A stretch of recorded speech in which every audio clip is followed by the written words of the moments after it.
The morning sun blazed over Camp Pendleton as Sarah Mitchell adjusted the straps of her heavy backpack. Sweat already beaded on her forehead despite the early hour. Around her, dozens of Marines prepared for what promised to be the most challenging training exercise of their careers. The Joint Military Training Program had brought together elite units from different branches, and today marked the beginning of a 2-week intensive course that would test every skill they possessed. Sarah stood barely 5 feet 4 inches tall, her auburn hair pulled back in a regulation bun. At 24, she had already served 3 tours overseas, but none of that mattered to the group of Marines eyeing her with obvious skepticism. They saw what they always saw, a small woman trying to play in a man's world. "Look at that scope she's carrying," sneered Corporal Jake Rodriguez, a broad-shouldered Marine with arms like tree trunks. He nodded toward the custom rifle scope attached to Sarah's weapon. "Probably cost more than my truck. Daddy must have deep pockets." The other Marines chuckled, and Sarah felt the familiar burn of frustration in her chest. The scope had indeed been expensive, but she had saved for 2 years to buy it. Every penny from her deployment pay had gone toward purchasing the best equipment she could afford. In her line of work, precision meant the difference between life and death, between completing the mission and watching it fail. "Maybe she thinks fancy gear will make up for what she lacks in skill," added Private First Class Tommy Chan, a lanky Marine who looked like he had just graduated from boot camp. "I heard she requested special accommodation for the physical training. Probably can't even carry her own weight." Sarah's jaw tightened, but she said nothing. She had learned long ago that words rarely changed minds. Only actions could do that, and she planned to let her performance speak for itself. The accommodation request had been for a legitimate medical consideration. She had sustained a minor back injury during her last deployment, but she knew how these things got twisted in the rumor mill. Sergeant Mike Williams, a veteran with 15 years of service, shook his head as he watched Sarah check her equipment. "I don't understand why they keep pushing this integration nonsense," he muttered to his squad. "Some roles just aren't meant for everyone. This is about life and death, not political correctness." The conversation died as their instructor approached. Staff Sergeant Patricia Kane was a no-nonsense woman who had earned respect through sheer competence and an unwavering dedication to excellence. She surveyed the assembled group with sharp eyes that missed nothing. "Today we begin advanced marksmanship training," Kane announced, her voice carrying clearly across the group. "You'll be working in teams of 4, with rotations between spotter, shooter, communications, and security. This exercise simulates real combat conditions where accuracy under pressure can determine mission success." She gestured toward a series of targets positioned at various distances across the sprawling training ground. Some targets were clearly visible, while others were partially concealed behind barriers or positioned at extreme ranges. The challenge would test not just shooting ability but also the capacity to work effectively as a coordinated unit. Your first assignment is to identify and engage 12 targets positioned between 800 and 1,500 meters. Each team has 90 minutes to complete the course. Scoring will be based on accuracy, time to target acquisition, and overall team coordination. As the teams formed, Sarah found herself grouped with Rodriguez, Chen, and a quiet Marine named David Parker. The tension was immediate and obvious. Rodriguez crossed his arms and looked her up and down with undisguised disdain. "Great," he muttered. "Looks like we got stuck with the charity case. Hope you can at least spot targets without that fancy scope doing all the work for you." Parker, a thoughtful man with prematurely gray hair, frowned at Rodriguez's comment. "Let's focus on the mission," he said quietly. "We all want to succeed here." Chan snorted. "Easy for you to say. You don't have to worry about carrying dead weight." Sarah finally spoke, her voice calm and steady despite the anger building inside her. "I suggest we discuss our approach to the exercise. I'll take the first shooting position if no one objects." "Actually, I object," Rodriguez said, stepping closer to her. "This isn't a game, sweetheart. Real Marines' reputations are on the line here. Maybe you should start as spotter and work your way up to the important jobs." The condescension in his voice was unmistakable, and Sarah felt her face flush with anger. But, before she could respond, Staff Sergeant Kane's whistle pierced the air, signaling the start of the exercise. There was no time for arguments now. The team moved out toward their designated starting position, a small rise overlooking the target area. Sarah quickly assessed the terrain, noting wind conditions and identifying potential shooting positions. Her training kicked in automatically, years of experience guiding her analysis of the tactical situation. Winds coming from the southwest at about 8 miles per hour, she reported to the team. We'll need to adjust for that on the longer shots. Rodriguez rolled his eyes. Thanks for the weather report, Princess. Maybe leave the real analysis to those of us who know what we're doing. Sarah bit back her response and began setting up her rifle. The familiar weight of the weapon in her hands brought a sense of calm. This was where she belonged, where all the noise and prejudice faded away. Here, only skill mattered. Through her scope, she began identifying targets. The first few were relatively straightforward, stationary silhouettes at 800 meters. But, as she scanned the area, she spotted something the others had missed, a partially concealed target positioned behind a barrier at what appeared to be maximum range. I've got visual on 12 targets, she announced. Including one concealed position at approximately 1400 meters, northwest sector. Chen squinted through his binoculars. I don't see anything in that sector. You sure you're not seeing things? Sarah adjusted her scope and double-checked her observation. Positive. Target is partially visible behind the concrete barrier. We'll need to wait for the right angle to engage. Rodriguez grabbed his own scope and scanned the area she had indicated. After several long moments, he lowered the instrument with obvious frustration. I still don't see it. Maybe that expensive scope is showing you mirages. Parker took a turn with the binoculars and studied the area carefully. Finally, he nodded slowly. She's right. There's definitely something there. Good eye. The backhanded compliment hung in the air as the team prepared for their first engagement.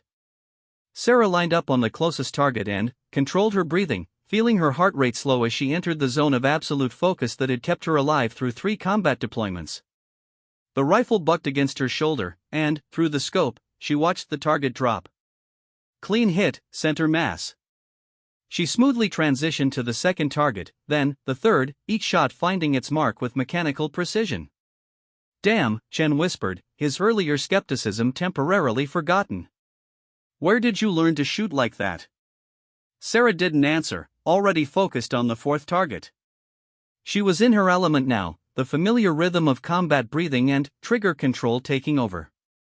Years of training and real-world experience merged into a symphony of controlled violence. Rodriguez watched in grudging silence as Sarah systematically engaged target after target. His own marksmanship was excellent by any standard, but what he was witnessing bordered on the extraordinary. Each shot was deliberate, calculated, and devastatingly effective. Maybe we should let her finish the course, Parker suggested after Sarah dropped her 6th consecutive target. She's obviously got the skills for this. Lucky streak, Rodriguez insisted, though his voice lacked its earlier conviction. Let's see how she handles the pressure shots. The pressure shots came in the form of the concealed target Sarah had spotted earlier. The angle was extreme, the range at the very limit of effective engagement, and a crosswind had picked up that would challenge even experienced snipers. Sarah studied the target through her scope, calculating wind drift and bullet drop with the kind of instinctive math that came from years of practice. She took a deep breath, released half of it, and squeezed the trigger with the gentle pressure of a caress. The bullet flew true across 1400 meters of desert air, fighting wind and gravity before finding its mark with a metallic clang that echoed across the training ground. The silence that followed was profound. Even Rodriguez stared at the distant target in amazement, his mouth slightly open. Chen lowered his binoculars and looked at Sarah with something approaching awe. How the hell did you make that shot? Rodriguez finally asked, his hostility replaced by genuine curiosity. Sarah began packing up her rifle with practiced efficiency. Same way I make every shot. 1 bullet at a time. As the team prepared to move to their next position, word began spreading among the other groups about the exceptional shooting they had witnessed. Instructors exchanged glances and made notes on their clipboards. Staff Sergeant Kane observed from a distance, her expression unreadable but her attention clearly focused on Sarah's performance.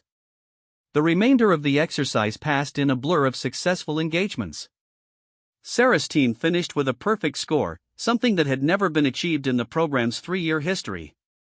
The other Marines who had been so quick to dismiss her now watched with grudging respect as she cleaned her weapon and prepared for the next phase of training. But Sarah knew this was only the beginning. The physical challenges ahead would test more than just her marksmanship skills. The real test of her acceptance would come when the training moved beyond shooting and into the grueling endurance challenges that separated elite units from ordinary soldiers. As the sun climbed higher and the temperature began to rise, Sarah steeled herself for what lay ahead. She had proven herself in one arena, but the battle for respect was far from over. The whispers and sideways glances continued, and she could feel the weight of skeptical eyes following her every move. What none of them knew, what she had never told anyone in her current unit, was that her exceptional skills came from a background none of them could imagine. The scope they mocked as an expensive toy had been a graduation gift, but not from a wealthy father. It had been presented to her by an instructor whose identity she was sworn never to reveal, a man who had recognized her potential when others saw only limitations. The training she had received went far beyond what any conventional military program could provide.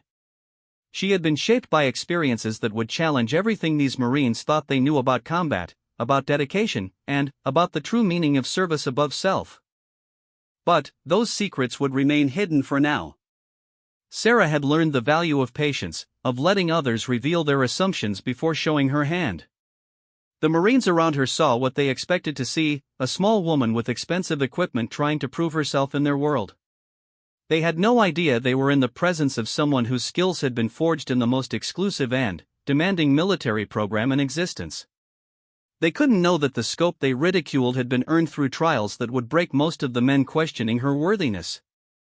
As the morning progressed and the teams rotated through various exercises, Sarah continued to excel while maintaining her quiet demeanor. She helped struggling teammates without condescension, offered tactical insights without arrogance, and demonstrated the kind of professional competence that gradually began to chip away at the walls of prejudice surrounding her. Rodriguez found himself paired with her for a communications exercise and was surprised by her fluency in multiple languages and her deep understanding of battlefield coordination protocols. Chen worked with her on equipment maintenance and discovered that her knowledge of weapons systems exceeded his own by a considerable margin. Even Parker, who had been the most open-minded from the beginning, was impressed by the depth of her tactical knowledge and the calm professionalism she brought to every challenge. It became increasingly difficult to maintain their initial dismissive attitudes in the face of such consistent competence. But old prejudices die hard, and not everyone was ready to accept what they were seeing. The whispers continued, now focusing on questions about where she had received such advanced training and why someone with her apparent skills was participating in a program designed for experienced Marines. Staff Sergeant Kane made her own observations, noting not just Sarah's technical proficiency but also her leadership potential and her ability to elevate the performance of those around her. There was something different about this soldier, something that went beyond conventional training and experience. As the first day of exercises drew to a close and the teams prepared for the evening briefing, Sarah knew that she had passed the first test. But she also understood that the real challenges lay ahead. Physical endurance, tactical decision-making under extreme stress, and the kind of mental toughness that separated elite warriors from ordinary soldiers would all be tested in the days to come. The Marines who had started the day questioning her presence were beginning to ask different questions now. Instead of wondering whether she belonged, they were starting to wonder who she really was and where she had acquired skills that surpassed their own. Those questions would soon find their answers, but not in the way anyone expected.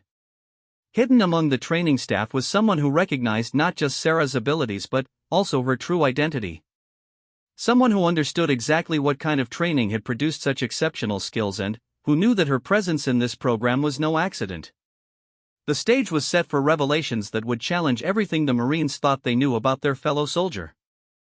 But, for now, Sarah cleaned her rifle and prepared for whatever tomorrow would bring, secure in the knowledge that she had taken the first step toward proving that excellence knows no boundaries and that true warriors are defined not by their appearance but by their actions.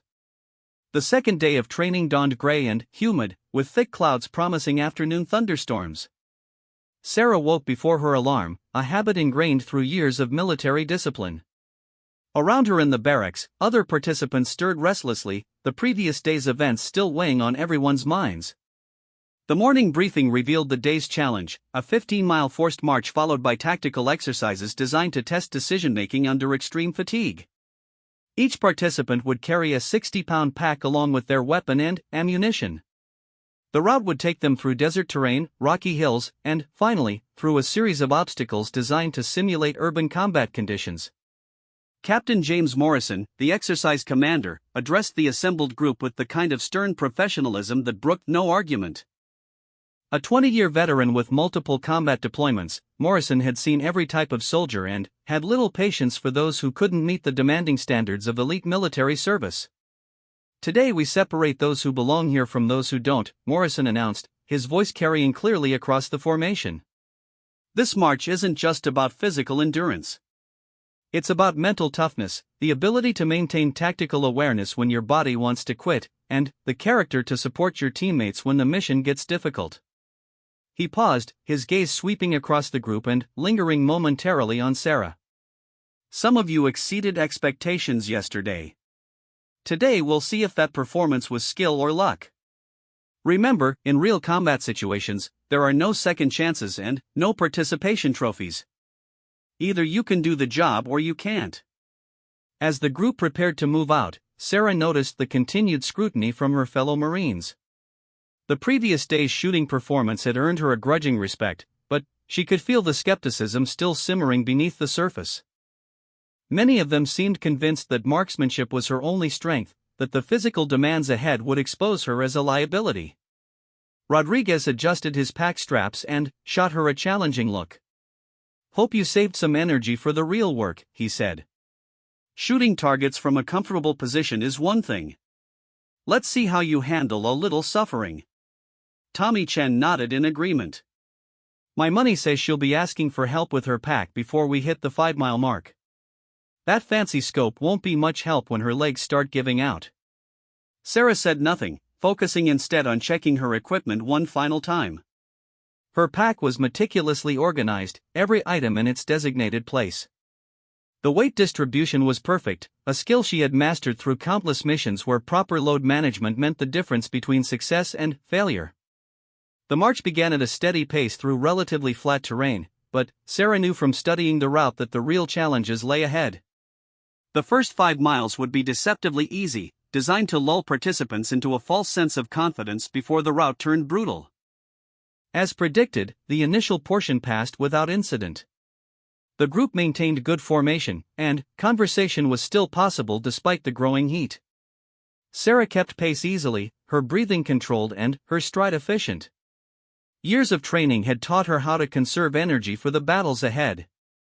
It was during the 6th mile, as the route began climbing into rocky hills, that the first signs of strain appeared among the group.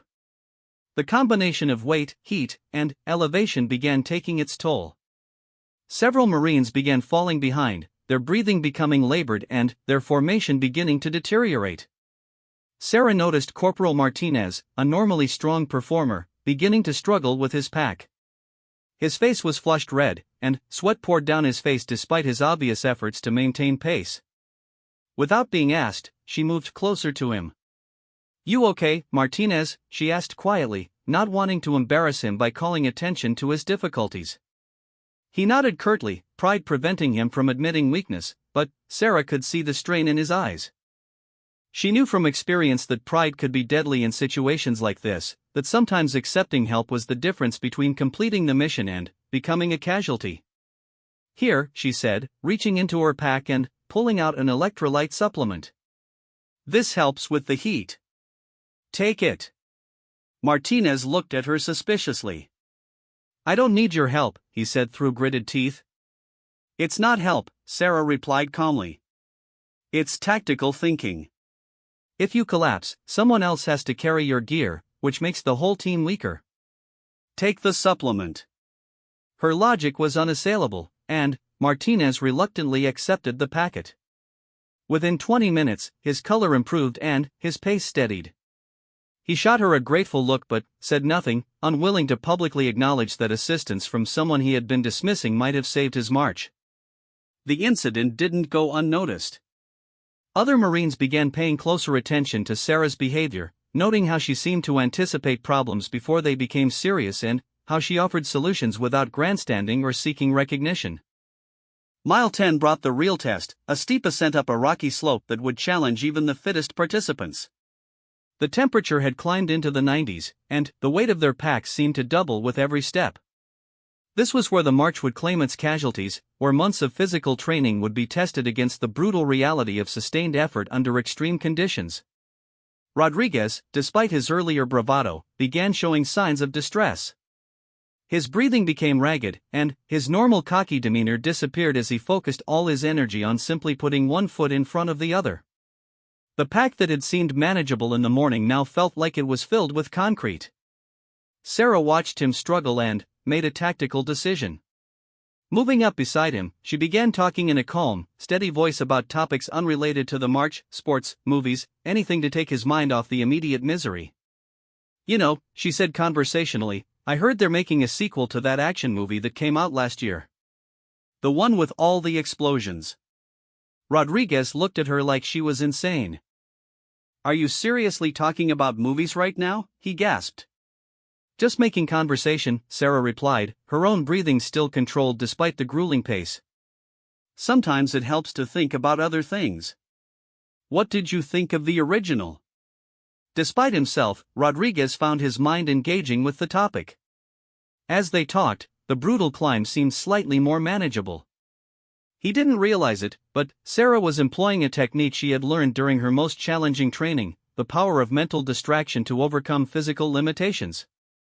By the time they reached the top of the ridge, Rodriguez had completed what he later would admit was the most difficult physical challenge of his military career. As they paused for a brief water break, he looked at Sarah with new understanding. "That was a mind game, wasn't it?" he said. "Talking about movies to keep me distracted from the pain." Sarah shrugged. "Sometimes the biggest obstacles are mental, not physical. Your body was strong enough to make that climb.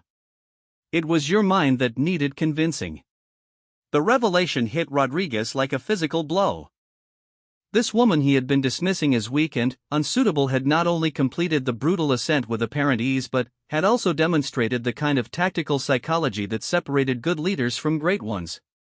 Word of the incident spread quickly through the group during their brief rest. Marines who had been convinced of Sarah's inadequacy began reassessing their assumptions. The woman they had expected to see struggling was instead helping others overcome their own limitations. The descent was treacherous, with loose rocks and steep grades that tested balance and control. Here, Sarah's smaller size actually became an advantage. She moved with sure-footed confidence, her lower center of gravity providing stability that larger Marines struggled to maintain.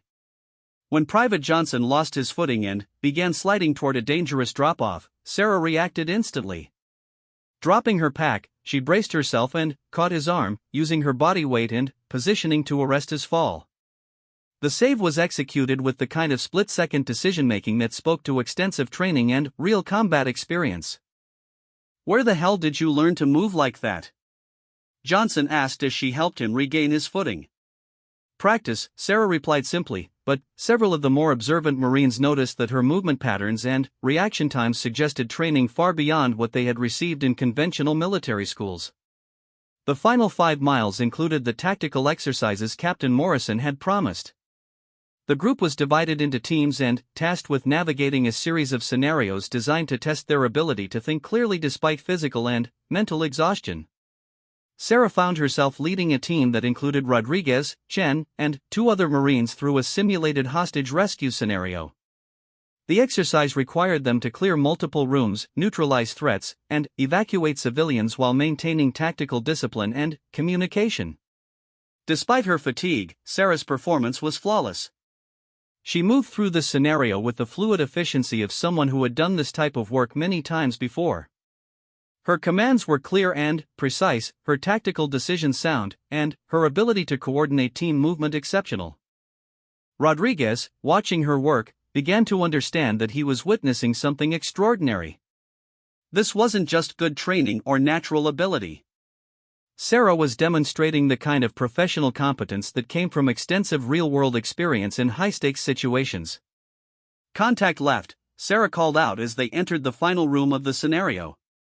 Her response to the simulated threat was immediate and decisive, her movements showing the kind of muscle memory that came from countless hours of practice under stress. As the exercise concluded and the teams gathered for debrief, the atmosphere around Sarah had changed noticeably. The Marines who had begun the day expecting her to fail were now asking themselves different questions. Who was this woman, and where had she received training that exceeded their own? Captain Morrison conducted the after-action review with his typical attention to detail, but even he seemed surprised by the performance levels he had witnessed. Sarah's team had completed their scenario in record time with perfect scores across all evaluation criteria. "Outstanding work from Team 3, Morrison announced. Textbook execution of tactical movement and threat neutralization. Mitchell, where did you receive your close-quarters combat training?" The question hung in the air, and Sarah felt the weight of everyone's attention. She had been dreading this moment, knowing that her background would eventually draw scrutiny that might reveal more than she was prepared to share. "Various advanced training programs, sir," she replied carefully. "Multi-service schools and specialized courses during my deployments." It was technically true but deliberately vague, and Morrison's expression suggested he wasn't entirely satisfied with the answer. As a career military officer, he had seen thousands of soldiers, and something about Sarah's capabilities struck him as unusual. The march concluded as afternoon thunderstorms began building on the horizon. The group had covered 15 brutal miles and completed complex tactical exercises while carrying heavy loads in oppressive heat. Of the original 42 participants, 6 had been forced to withdraw due to heat exhaustion or injury. Sarah had not only completed every requirement but had done so while helping struggling teammates and demonstrating leadership abilities that impressed even the most skeptical observers. The transformation in attitudes toward her was remarkable but not complete. That evening, as the group settled in for another night of rest before the next day's challenges, conversations in the barracks inevitably turned to speculation about Sarah's background. The level of her performance was raising questions that standard military training couldn't answer. "I've been through Ranger School and airborne training," Rodriguez confided to his bunkmate. "What I saw today was something different. She moves like someone who's been doing this kind of work for a long time, someone who's seen real action." Chen nodded in agreement. "Did you notice how she handled that hostage scenario?" "Most of us were thinking through each step, but she was operating on pure instinct." "That doesn't come from classroom training." The speculation was interrupted by the arrival of Staff Sergeant Kane, who had news about the following day's exercise. "Tomorrow we move into urban warfare training," she announced. "Building clearing, rooftop operations, and vehicle interdiction scenarios. The difficulty level will be significantly higher than anything you've experienced so far." As Kane left and the lights went out, Sarah lay in her bunk listening to the whispered conversations around her. She knew that her performance was drawing the kind of attention she had hoped to avoid, but there was no way to excel at these challenges without revealing at least some of her capabilities. The truth was that the training she had received went far beyond anything available to conventional military personnel. She had been selected for and completed a program that existed in the shadows, where the nation's most challenging missions were planned and executed by individuals whose very existence was classified. But that truth would have to remain hidden for now. Tomorrow would bring new tests, new challenges, and new opportunities to prove that excellence could come from unexpected sources. The Marines who had started the exercise dismissing her were beginning to see her as an asset rather than a liability, but the full scope of her abilities remained concealed. As thunder rumbled in the distance and rain began pattering against the barracks roof, Sarah closed her eyes and prepared for whatever tomorrow would bring. She had proven herself in marksmanship and physical endurance, but the urban warfare scenarios ahead would test skills that struck much closer to her true area of expertise.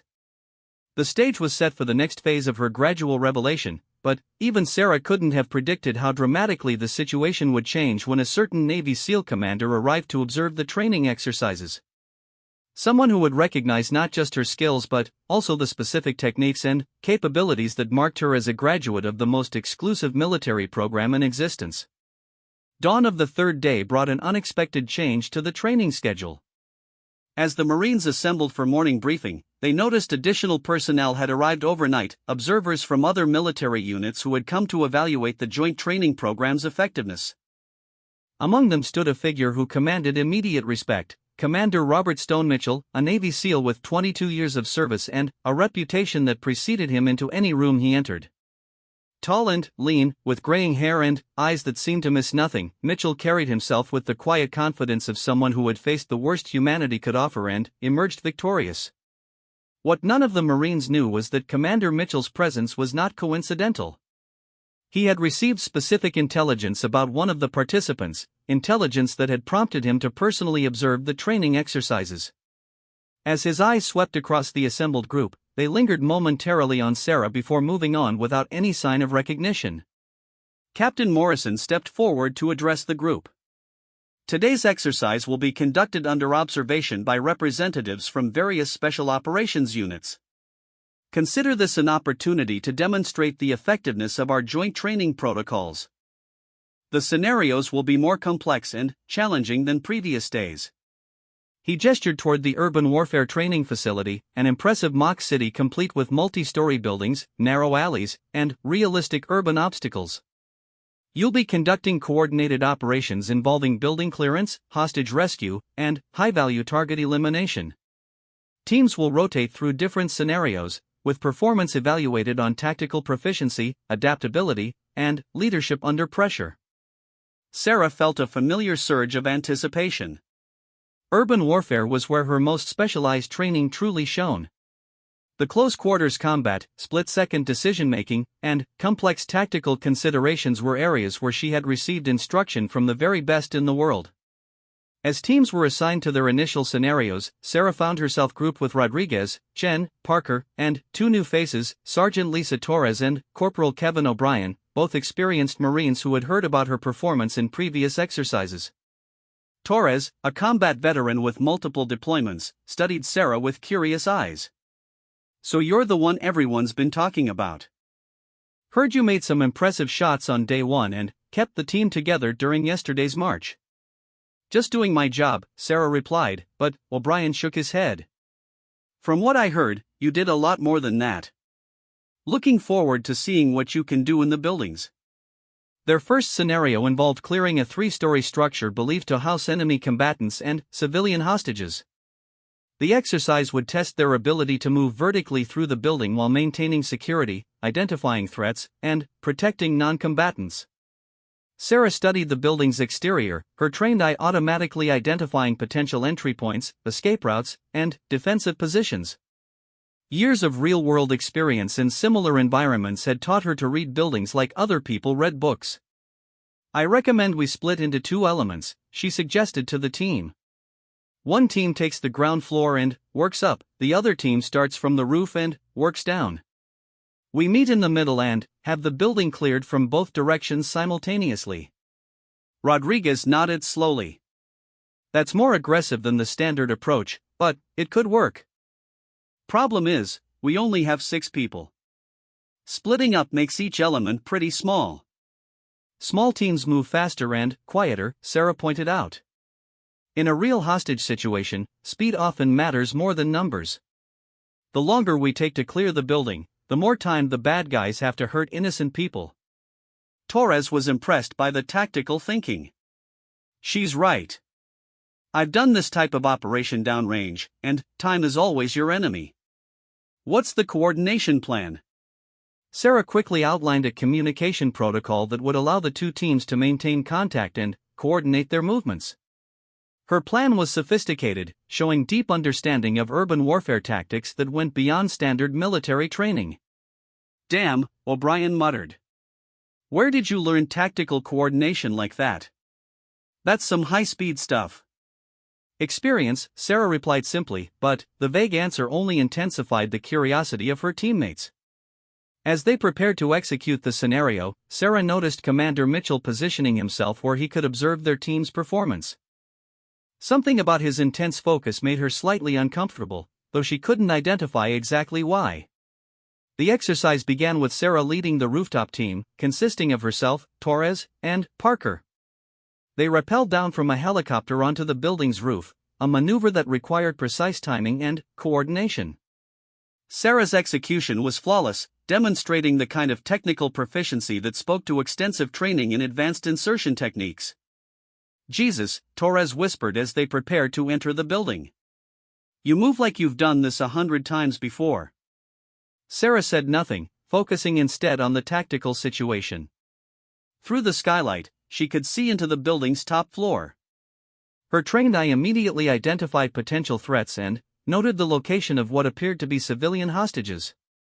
"Two tangos on the third floor, northeast corner," she reported quietly into her radio. "At least 3 civilians in the northwest room. We need to move fast and quiet." The subsequent building clearance was a masterpiece of tactical execution. Sarah moved through the structure with fluid efficiency, her weapon handling and room-clearing techniques demonstrating training that exceeded anything available in conventional military schools. She seemed to anticipate threats before they materialized, her movements precise and economical. Rodriguez, leading the ground team, found himself struggling to keep up with the pace Sarah was setting. Her radio communications were crisp and professional, her tactical decisions sound, and her ability to coordinate movement between the two teams exceptional. When they encountered their first simulated enemy, Sarah's response was immediate and decisive. Her weapon handling showed the kind of muscle memory that came from thousands of hours of practice under stress. The threat was neutralized before it could react to their presence. "Contact eliminated, third floor clear," she reported. Moving to link up with ground team. Commander Mitchell, observing from his position outside the building, made notes on his clipboard. What he was seeing confirmed the intelligence he had received, but it also raised new questions about how this particular Marine had acquired such specialized capabilities.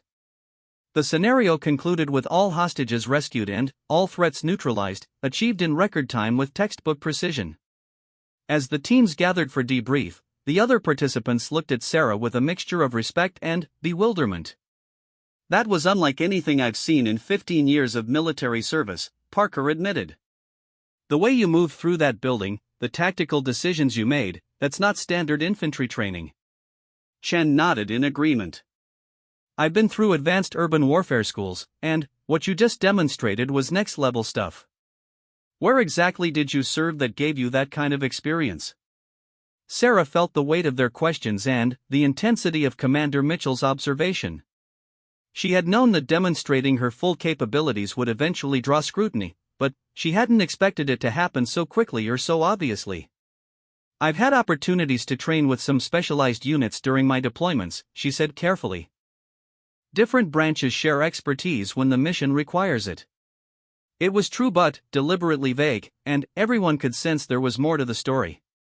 Rodriguez, who had begun the exercise program dismissing Sarah as unqualified, now found himself wondering if she might be the most qualified person in the group.